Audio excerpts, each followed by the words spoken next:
Praise the Lord, सब कुछ है मसीह की। आज मैं आपका स्वागत करता हूँ अपने यूट्यूब चैनल पे यीशु मसीह के सामर्थी नाम में। और आज मैं आपको बताना चाहता हूँ कि मैं अपने यूट्यूब चैनल पे एक सीरीज, एक टाइटल बेस प्ले लिस्ट तैयार करूँगा जिसका टाइटल रहेगा रोज़ की रोटी। और आज की रोज़ की रोटी में मैं आपको बताऊँगा कि आश्चर्य कर्म का मतलब बीमारी या समस्या से छुटकारा पाना नहीं है। आपका ध्यान आश्चर्य कर्म पर नहीं, मतलब करने वाले खुदा पर होना चाहिए। मतलब आश्चर्य कर्म पे आपका ध्यान नहीं होना चाहिए, लेकिन जो आश्चर्य कर्म जिसके द्वारा किया गया है वो खुदा है, तो हमारा ध्यान खुदा की तरफ होना चाहिए। क्योंकि आश्चर्य कर्म के बाद भी अगर व्यक्ति खुदा से गहराई से न जुड़ पाए तो वो आश्चर्य कर्म बेकार ही जाएगा। जब आप पहला इतिहास उसके 16वें अध्याय के 11वें वचन में पढ़ेंगे तो वहाँ लिखा है, यहोवा और उसकी सामर्थ की खोज करो, उसके दर्शन के लिए लगातार खोज करो। लोग परमेश्वर के बदले चंगाई देने वाले पास्टर के भक्त बन जाते हैं। आजकल ऐसा ही हो रहा है। हकीकत में चंगाई देने वाला तो खुदा है, इंसान तो सिर्फ एक माध्यम है।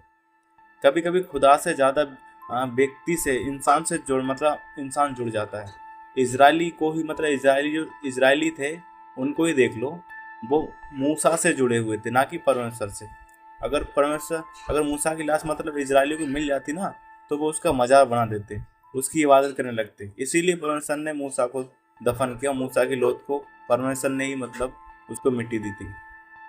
प्रारंभिक कलीसिया में भी कोई खुद को पौलुस का, और जब यीशु मसीह समय था तो मतलब कई लोग खुद को पौलुस का, कोई अपुल्लोस का, कोई कैफा का मतलब मानता था कि हमें कैफा बपतिस्मा दिया है और अपुल्लोस ने दिया, ऐसे ऐसे बोलते थे।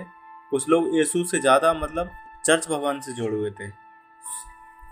हाँ, तो मेरा कहने का मतलब यह है कि चंगाई देने वाला परमेश्वर है, हमें लगाव परमेश्वर से होना चाहिए। और हमें अपने पास्टर से भी प्यार करना चाहिए। हमारी जो हमसे शिक्षा देते हैं उनको भी हमें लगाव देना चाहिए। लेकिन अगर हम चंगाई पा रहे हैं तो चंगाई देने वाला परमेश्वर है। अगर हम चंगाई पा के भी हम परमेश्वर के साथ नहीं जुड़े हैं, परमेश्वर को अपना उद्धारकर्ता नहीं मानते हैं, तो उससे हमें क्या फ़ायदा, क्या लाभ है उन चीज़ों से? मेरा मानना है कुछ भी लाभ नहीं, क्योंकि परमेश्वर ही चंगाई देने वाला है। इंसान तो एक माध्यम है, इंसान से प्यार करो, लेकिन इंसान एक माध्यम है जो परमेश्वर उसको यूज कर रहा है। इसलिए परमेश्वर पे भरोसा करो और उसकी इबादत करो, ना कि इंसान की इबादत करने लग जाओ। आज का वचन उन लोगों के लिए है जो अपने आप को इस राह में ढाल रहे हैं, इस विचार में उनको, मतलब अपने विचारों को इन राह पे डाल रहे हैं। अगर किसी को बुरा लगा हो तो आई एम सॉरी। अगर पर किसी को समझ में आया हो तो वीडियो को लाइक करें, सब्सक्राइब करें चैनल को, और एक इंसान के साथ जरूर शेयर करें। God bless you. आमीन।